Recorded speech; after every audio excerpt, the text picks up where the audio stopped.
reason we shouldn't, roll film.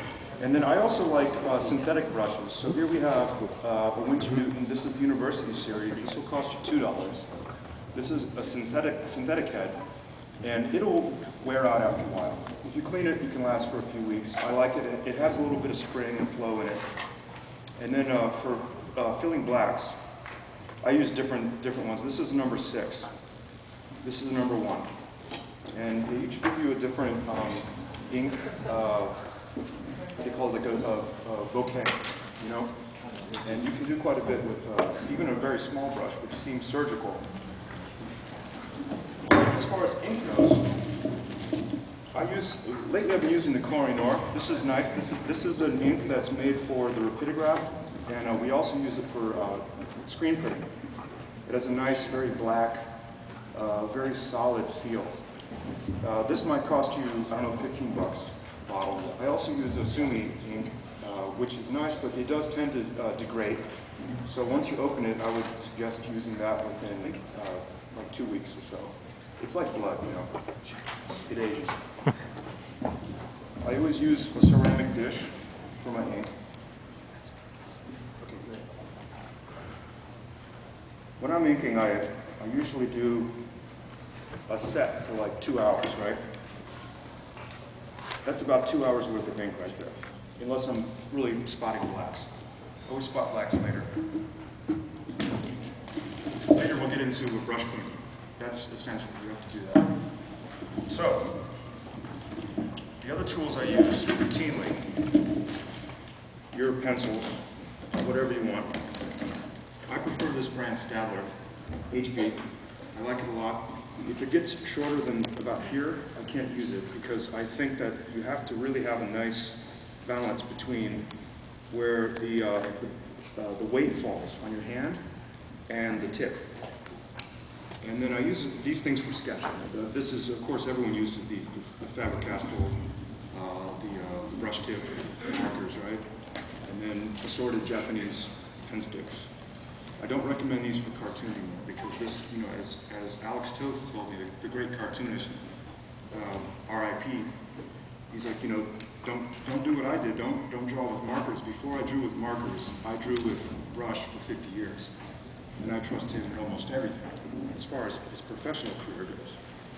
And then I use these as well, these Pelikan pen sticks. These are nice, or the Alvins. And then here we have the, in fact, James Jean showed me this thing. This is amazing. One of these Alvin little eraser brushes, right? So that you get like micro movement in there. And then just for a quick cleanup, I use one of these like liquid paper things. Although I didn't bring my bottle of white ink, which is, I thought, a subject we would use for the next class. And of course, an eraser. So first, I want to show you guys a little secret that I discovered,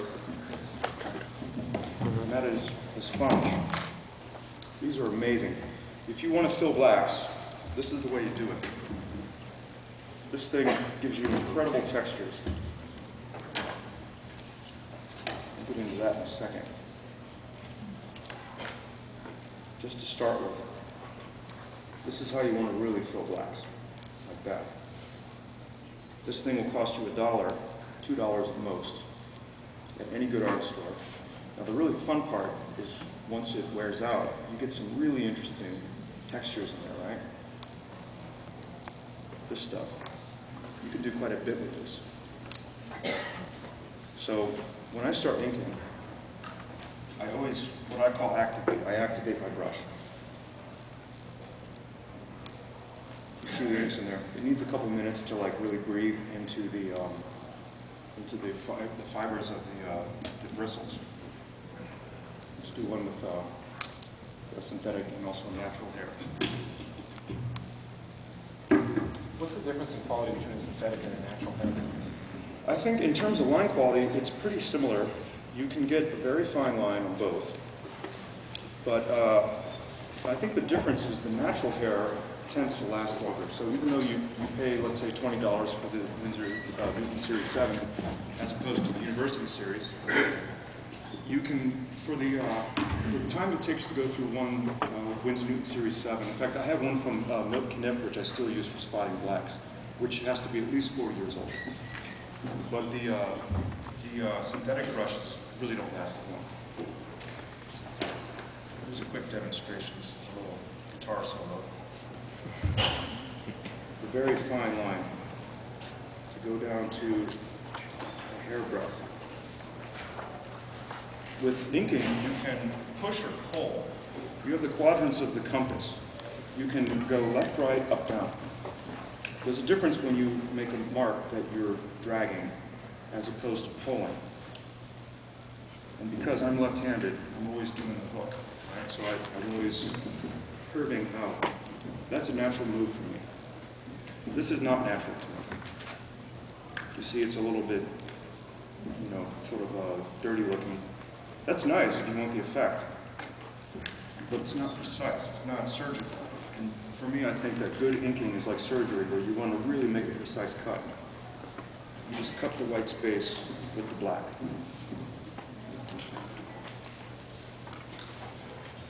So, and this of course is just a larger black space. You get a larger texture if you want.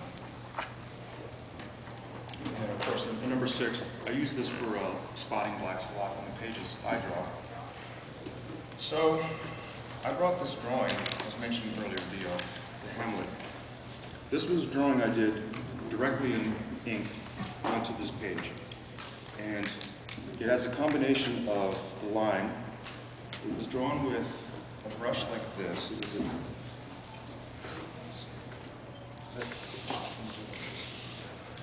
There we go. Okay, now you can see it. So that's the cover for Hamlet, the BBC edition I was mentioning. It was drawn with a brush like this, a synthetic, the University series. And then some of this dry brush feeling here was with one of these that I just let dry a bit. Right? So you get some of this effect. Just a little bit in there. That isn't really register on the screen, but let this thing die out some. You get some pretty interesting effects. And then if you just leave this thing there when you're inking, you can keep that. That's a good effect right there. So I thought, in the time we have, to do 2 studies of this drawing, which is one I'm really happy with because it was drawn directly onto the page. There was no preliminary drawing. When we think about comics, we think about line drawing. We're always drawing the contour of the shape, whether it's a superhero or an animal or an object. We're always drawing